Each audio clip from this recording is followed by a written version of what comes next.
GameStop and NFTs, also GameStop and the evolution of where blockchain and Web3 gaming is going. We're going to talk about all that today. My name is Paul Barron. Welcome back to Metaverse Insider. I want to thank our sponsor today, and that is Gala Games. If you guys are interested in blockchain gaming or really trying to expand around blockchain gaming and your knowledge, maybe you're a player, make sure and check out Gala Games. It is one of our sponsors. We'll leave a link below. The cool thing is they just recently launched their spider tanks. If you take a look at just their most recent video that they've got out there, amazing. Another one of the amazing games that's been released on Gala Games, and I think we're going to continue to see more advanced games like this. So if you are looking at maybe really going into blockchain gaming, this might be your one-stop shop for all of this. Make sure and check out their website. We'll leave a link in the description.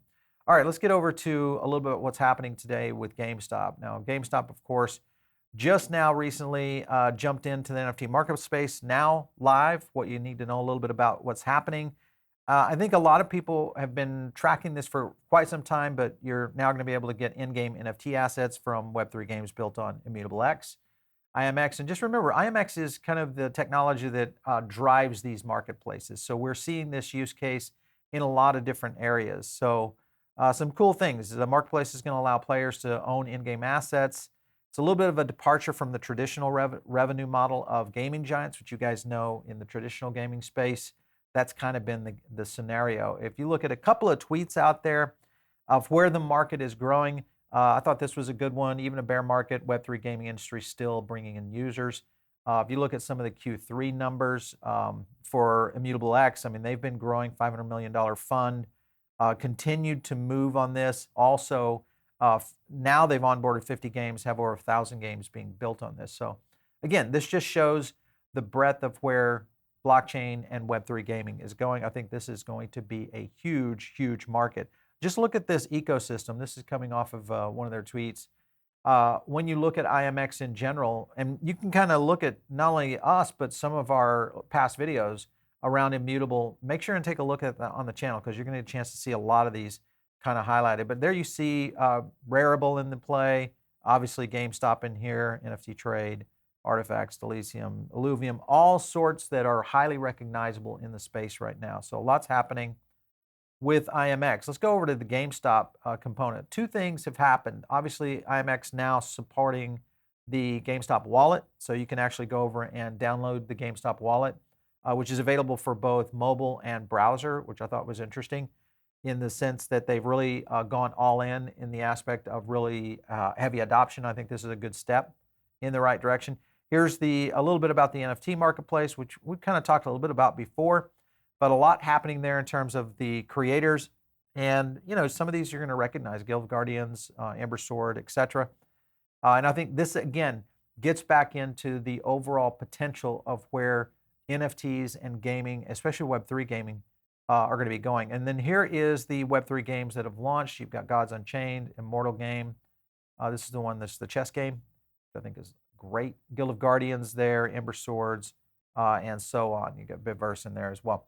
So here's a look at where all of this could be kind of leaning into. And a lot of it is based on whether you agree with royalties or not on the NFT side. You've got LooksRare now, which is switching over to optional royalties. This is something that Magic Eden did not too long ago. All of this seems to be moving in this direction. I'd love to get you guys' input on whether or not you like that from a creator standpoint. I know where I stand. I'm still someone on the creator side feeling like those need to be. However, if there are some creative ways for that to change or in which that can generate more revenues for the creators, which there are some ideas here from LooksRare that would be able to take it in that direction. But I'd love to kind of get your feedback on that as well. And let's go over here also because I want to just get into the size of what the market is doing. This was an article that was done over here on the end, and let me show you the hype cycle. Yeah, Metaverse and NFT hype cycle. Is it over? Is this a question for 2023? Personally, I think what we're dealing with right now is still early, really young. It's not even early age, it's pre-early age adoption and development. And if you look at some of the research that they really dove into around the size of the space, let me kind of zoom in on this a little bit for you guys. So this is the awareness factor right here, 2021 and 2, still going up, so great.